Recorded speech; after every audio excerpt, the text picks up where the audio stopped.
Olá, pessoal. Como nós deixamos bem claro na nossa apresentação inicial, este curso não é um curso de resolução de exercício simplesmente. Aqui a gente vai muito além disso.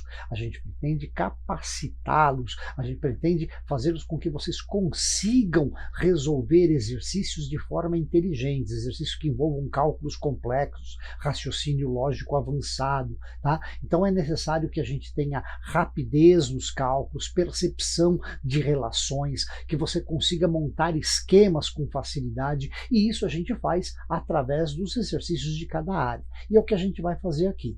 Esse exercício em particular a gente já fez, mas em outro contexto. Se vocês procurarem nas aulas anteriores, vocês vão ver que a gente fez esse exercício sim.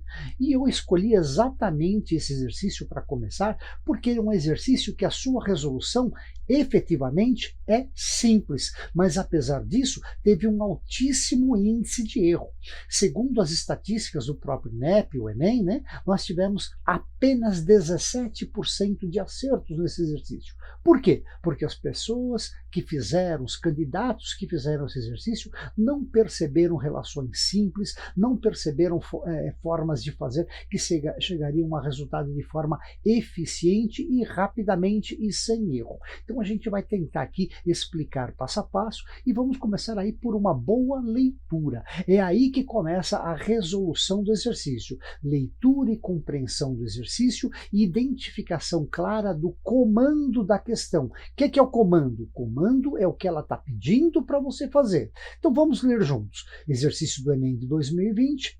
Como você foi contratado para sincronizar os 4 semáforos de uma avenida, indicados pelas letras A, B, C e D, conforme a figura. Os semáforos estão separados por uma distância de 500 metros. Segundo os dados estatísticos da Companhia Controladora de Trânsito, um veículo que está inicialmente parado no semáforo O tipicamente parte com aceleração constante de 1 metro por segundo ao quadrado, até atingir a velocidade de 72 km por hora, e, a partir daí, prossegue com velocidade constante. Você deve ajustar os semáforos A, B e C, de modo que eles mudem para a cor verde quando o veículo estiver a 100 metros de cruzá-los, para que ele não tenha que reduzir a velocidade em nenhum momento. Considerando essas condições, aproximadamente quanto tempo depois da abertura do semáforo, os semáforos A, B e C devem abrir respectivamente? Então, identificando o comando, olha lá, considerando essas condições, aproximadamente quanto tempo? Então ele está pedindo para a gente calcular o intervalo de tempo de abertura dos semáforos, a partir do semáforo O, que é de onde ele parte. Semáforo O é o nosso referencial, é de onde nós partimos. E partimos de que forma? Partimos do zero, velocidade igual a zero, estar parado, com uma aceleração de 1 metro por segundo ao quadrado, até atingir a velocidade de 72 km por hora. A partir desse ponto, ele mantém velocidade constante. Então, eu tenho mais uma condicionante que os semáforos devem mudar para a cor verde quando o veículo estiver a 100 metros de cruzá-los. Beleza? Eu tenho 500 metros entre semáforos, ele deve percorrer entre O até A uma distância de 500 menos 100, 400 metros. Aí, esse é o ponto onde eu tenho que atingir a velocidade correta, estar na velocidade correta e o semáforo abrir. Beleza? Então vamos ver como é que a gente procede esses cálculos. Então, pessoal, já me adiantei e coloquei aqui algumas coisas interessantes para a gente analisar, né? Coloquei aqui os dados extraídos do próprio problema, que a gente tem lá aceleração igual a 1 metro por segundo ao quadrado, velocidade máxima, ou velocidade de cruzeiro, né? Velocidade que o veículo vai atingir após um determinado tempo, 72 km por hora, e distância para o semáforo mudar para o verde, 400 metros. Fiz aqui também o esqueminha, aqui, né? O mesmo desenho da figura que nos foi dado. Muito bem, qual era o comando mesmo? O comando era tempo. Tempo, é isso que eu tenho que calcular. Tempo. Muito bem. Se o meu comando é tempo, lembrem-se lá que toda vez que eu falo para a gente estudar, que eu resolvo um exercício, eu coloco lá que a gente tem que decorar, não, a gente tem que compreender a lei, entender a lei, fazer as fichinhas de estudo, que essas fichinhas de estudo ajudam a gente a memorizar algumas fórmulas e saber trabalhar com elas. Bom, quais equações que eu conheço que têm tempo, velocidade e aceleração? Moleza, a gente lembra, né? São as equações do movimento uniformemente variado. Eu tenho a equação dos espaços, S é igual a S0 mais V0 vezes T mais a aceleração vezes o tempo ao quadrado sobre 2. Beleza, essa é uma das equações que eu tenho, velocidade, espaço e tempo. Bom, tenho mais alguma? Tenho, do move mesmo, eu tenho V é igual a V0 mais AT.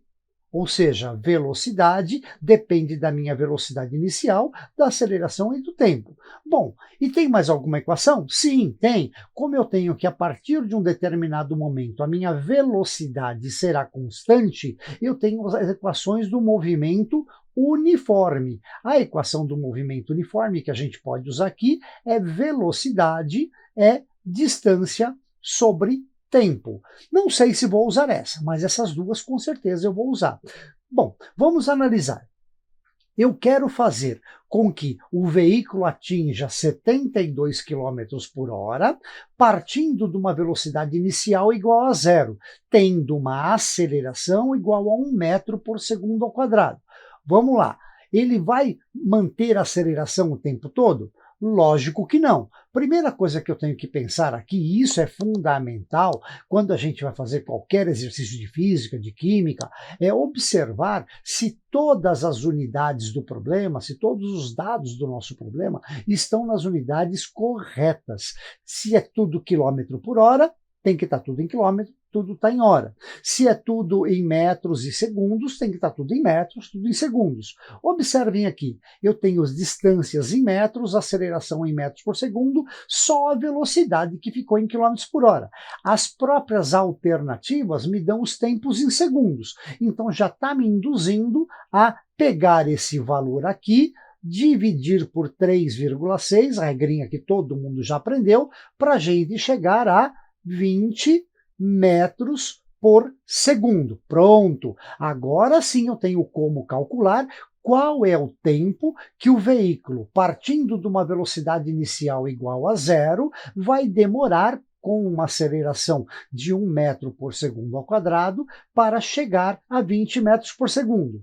Aplicando então essa primeira equação aqui, que eu vou chamar de equação 1, a minha equação 1, ela vai me dar, então, que a minha velocidade de 20 metros por segundo, eu partindo de zero, mais a minha aceleração, que é 1 vezes o tempo, eu vou chegar facilmente que meu tempo é de 20 segundos. Isso aqui eu vou chamar de tempo 1. Tá? Por que tempo 1? Porque esse é o tempo que eu demoro para atingir 20 metros por segundo. Não é o tempo que eu demoro para chegar a 400 metros. Por que eu posso afirmar isso? Porque eu agora posso utilizar esses 20 segundos e, pensando aqui na minha equação 2, calcular quanto que eu percorri em 20 segundos. Vamos lá? Então eu vou calcular que meu S vai ser S0 é zero mesmo, velocidade inicial também é zero, a minha aceleração eu sei que é 1, vezes o tempo, que é 20, ao quadrado, dividido por 2, 20 ao quadrado, 400, dividido por 2, meu S é igual a 200 metros. Ou seja, em 20 segundos eu percorri 200 metros. Como está no nosso problema, eu tenho que mudar para verde quando ele estiver no marco 400 metros. Então falta quanto? Vamos calcular esse quanto que falta. Não é difícil. A gente sabe então que a distância que falta, vou chamar de distância faltante, vai ser os 400 metros menos os 200 que eu já andei. Então, minha distância faltante, fácil de a gente chegar, a 200 metros. E agora, utilizando a minha equação 3, que eu separei aqui, eu consigo calcular quanto tempo demora para percorrer esses 200 metros. Então, na equação 3, deixa eu organizar aqui, ó, minha equação 3, eu tenho que, ó lá, passa para cá, meu tempo vai ser distância dividido pela velocidade. Sem dúvida aqui, né, gente? O tempo passou multiplicando, a velocidade passa dividindo. Então, meu tempo, que eu vou chamar de tempo 2, vai ser a distância que eu percorri, 200 metros, pela velocidade de 20 metros por segundo. Meu tempo 2 deu exatamente 10 segundos. Com isso, eu já consigo determinar o tempo para a abertura do semáforo A. Então, meu tempo do semáforo A vai ser muito simplesmente calculado como T1, que eu calculei lá atrás, mais o T2. Olha ele aqui, ó lá. Meu tempo para o semáforo A, T1 que eu calculei, 20 segundos, mais 10 segundos. Meu tempo para o semáforo A vai dar 30 segundos. Pronto. Se você chegou até aqui, você já teria acertado essa equação, essa questão. Por quê? Só tem uma alternativa com 30 segundos, tá? Então, se eu chegar até aqui e ter certeza que meu caminho foi correto, tá beleza. Eu cheguei a 30 segundos, eu cheguei no resultado final. Tá? Não precisaria nem fazer os outros, mas nós vamos fazer sim para poder confirmar o nosso resultado, tá? Agorinha no próximo quadro. Então, pessoal, a gente já conseguiu chegar aqui no que o tempo para o semáforo A abrir é de 30 segundos. Agora fica fácil, porque a gente sabe que a distância entre o ponto que o semáforo abre para o A e o ponto que ele abre para o semáforo B, a distância A até B é de 500 metros. Não é isso? E que mais? Agora eu sei que a velocidade é constante, VCTE é constante, tá? Constante de 20 metros por segundo. Então fica muito fácil, né? Eu quero calcular o tempo, utilizando a equação velocidade é distância sobre tempo. Eu consigo saber que meu tempo é distância dividido pela velocidade. Ou seja, o tempo 3 vai ser a distância de 500 metros dividido pela velocidade de 20 metros por segundo, que vai dar aqui 25 segundos.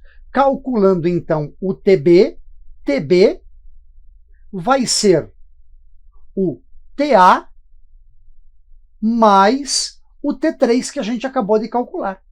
Então, o tempo para o semáforo B, o TA de 30 segundos, mais os 25 segundos que a gente acabou de calcular, meu TB vai ser de 55 segundos. E da mesma forma, para calcular o tempo para o semáforo C, vai ser agora o TB mais um outro tempo de 25 segundos, porque a distância é a mesma. Então, o meu TC vai ser 55 mais 25, meu TC vai dar 80 segundos. Perceberam que não era um exercício difícil? Não era um exercício para ter tido apenas e tão somente 17% de acertos? O que aconteceu aqui? Com certeza, os estudantes, os candidatos, ao lerem a questão, esqueceram de coisas básicas, esqueceram de coisas como, por exemplo, aqui, ó, como transformar aqui, ó lá, deixa eu voltar na página anterior, não, né? Deixa eu voltar na página anterior, aqui, opa, na página anterior.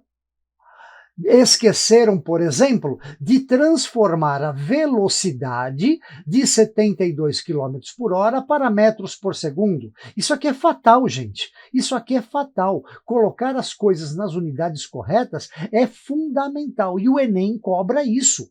E é uma coisa que a gente ensina lá no comecinho do primeiro ano. Equações do movimento uniforme e uniformemente variado, a gente aprende e pratica o tempo todo. Ler o exercício, interpretar, montar um esquema de resolução, como eu fiz aqui, pode dar um pouco mais de trabalho. Mas se você montou o esquema da primeira parte e chegou nesses 30 segundos aqui, que era o tempo A, beleza, o resto saía automaticamente. Você nem precisava fazer, como eu já falei, que nas alternativas só tinha uma alternativa que começava com 30 segundos, né?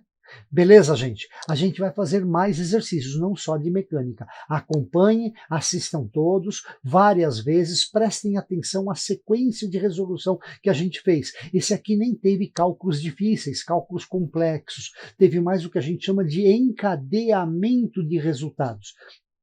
Se você não fez a primeira transformação, que é lá em cima, aqui em cima, ó lá, 20 metros por segundo, aqui ó, tá aqui em cima, ó lá, 20 metros por segundo. Se você não transformou 72 quilômetros para 20 metros por segundo, que era a transformação mais básica e mais banal, todo o seu esforço, todo o seu trabalho lá para frente foi perdido. Eu tenho certeza que quem conseguiu fazer essa transformação conseguiu encadear os cálculos e chegar a esse resultado. Mas a maioria dos erros, com certeza, devem ter ficado aqui. Tá? Beleza, gente? Até o próximo exercício.